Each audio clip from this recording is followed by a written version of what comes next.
Hello, you guys. Let this video be your permission to allow yourselves to take a less intensive, less aggressive, less efficient, and a more relaxed, gentle approach to your language learning today. Hi, guys. I am finally going to start to take it a little bit more easy in my languages.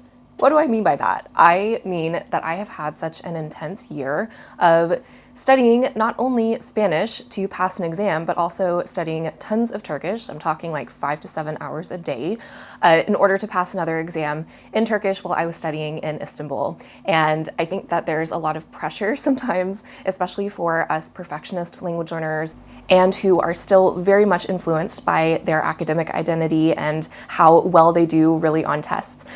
So no matter how much mindset work I've done in my own language learning, it still gets to me because it's just a part of who I am. And now, though, I am working intentionally on giving myself permission to slow down in my language learning.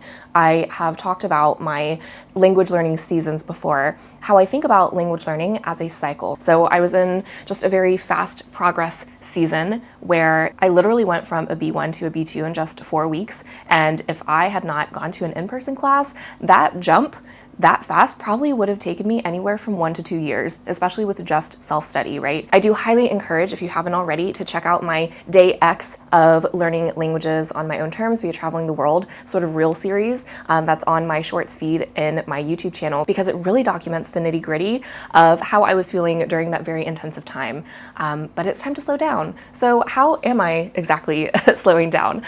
First of all, it is really important for my brain to associate a calm environment with calmer self-study. And I was very fortunate to be able to move out of my old room where I was doing a lot of the intense Turkish study back this summer and go to a completely different country in Tunisia in a completely different sort of vibe of the city. So there's definitely not 20 million people here as there was in Istanbul. It's been more relaxing and it's been really fundamental for me to be able to slow down because my environment is constantly reminding me to do so. I was also sharing a whole apartment in Istanbul with anywhere from like 5 to 9 people. So the fact that I can now have a whole apartment to myself, my own space, my own silence when I want to is also really fundamental for me. Okay, I wanted to show you guys this book as well, because if you've watched my other videos about how I was learning Turkish pretty much at lightning speed, I've talked a lot about this book. This is the very first novel that I was able to read halfway through. I think I am actually maybe a third of the way through without a dictionary. Before this, Turkish was a huge struggle to actually get through reading, not only like a B1 level, but actually getting to a more advanced reading level that this novel requires. That felt impossible. I will link my video as well where I explain how to read Turkish. But now, the fact that I'm acknowledging that I can now read this without a dictionary, that's a win in itself.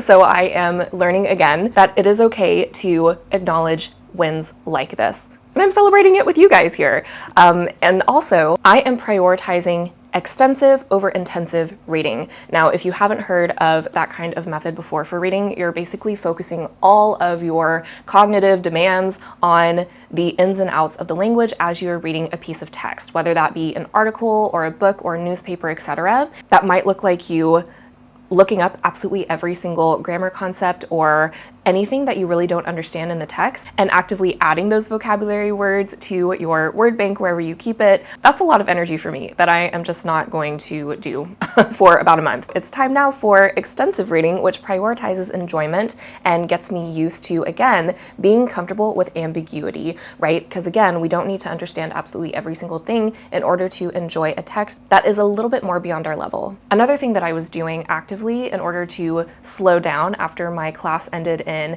Istanbul for the C1 level, I had about a week where I was free to do what I wanted to do, basically. And so I went to the aquarium, actually, where, you know, there's a lot of text that's being written. And of course, there was an English translation, but there was always a original Turkish writing. And I just spent that time also practicing extensive reading, right? Reading for pure enjoyment outside of the novel and being able to interact in a big space and with other Turkish people, Turkish kids around me. It was amazing. If there is anything that you are really interested in doing, especially if you're visiting another country, it really gives you a confidence boost. And it's also just really fun if you are at the point where you want to do more extensive reading, but it is more digestible and interactive in an actual environment. Now, speaking of having even lower energy and going out sometimes, even to do extensive fun reading like I was at the aquarium in Turkey, I decided that I have become more of a homebody this month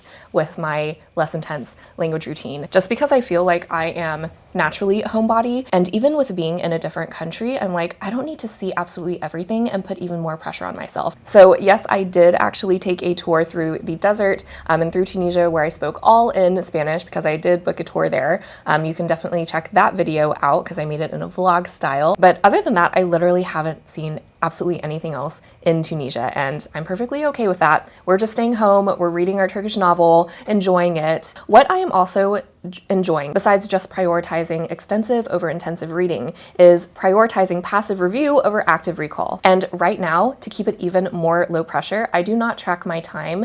I literally just kind of go from day to day, deciding, okay, Emily, do you feel like doing passive review for Spanish? Do you feel like doing it for German? Do you feel like doing one of your less advanced languages like Arabic, which will take a little bit more energy from you, right? I'm really going off of how I feel, and I feel really privileged to do that because my time is very flexible, so I don't have to necessarily time everything. I'm also limiting my resources, so I'm just using Closemaster and Mango languages and a few podcasts when I feel like it. I also really think that it's so important to remind ourselves we don't always have to choose the most effective method, the method that'll help us learn the fastest, etc. That is really marketed to us as language learners, right? We don't have to do that. We always have a choice. And sometimes just because we can do something doesn't mean we should, right? Especially when we are very low energy. So even though there's been a ton of research that does confirm that active recall is always more effective than passive review, I'm not putting pressure on myself to always do active recall, even though it's the most efficient, because that would literally defeat the point of me resting and then being able to have more energy once the fast progress phase season of my life hits me again and I am just full speed ahead once more learning a language really intensively, right? And usually if we do barrel just through constantly our language learning activities that take so much out of us, then in the end, you look back and you're like, did I even enjoy the process? Now, with not prioritizing active recall over passive review, I am also not prioritizing speaking at this point. You know, speaking is definitely an active form of recall, so I feel like it's really important for me to emphasize this. Usually we want to learn a language for especially speaking it, but it is okay if our bodies and brains are telling us, hey, you need to actually slow down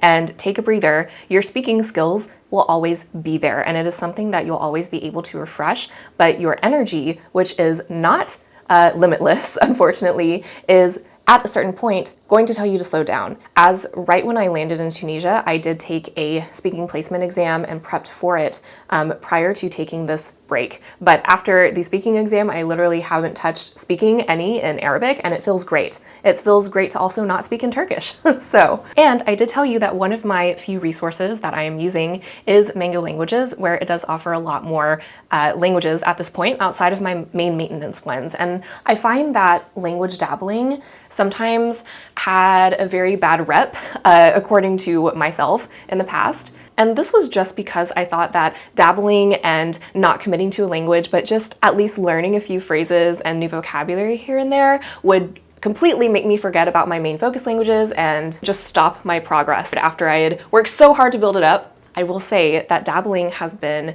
a really great source of curiosity and renewed energy for language learning when I'm not focusing so much on my focus languages like Spanish or Turkish or Arabic. You know, I get that really, I don't know, like beginner energy again, where I'm in the honeymoon phase, I'm learning a lot, I'm stepping into a whole new culture, and I feel like Mango Languages, especially with their little cultural notes outside of just teaching you phrases and new vocabulary under specific units, that's been really helpful. I don't know, do it one random day whenever I feel like it, log into the app, pick Portuguese, pick another dialect of Arabic, even in a low really low energy period, it's kept my curiosity alive. And that is definitely something so underrated that all of us language learners need to learn to recultivate whenever it can definitely slip when we're focusing so much on our main languages. I hope that this was really more of a permission slip to you guys as well to slow down in your language learning sometimes, right? It is okay to change your mind. It is okay to step back when you need to, even though that's not originally what your past self had planned for you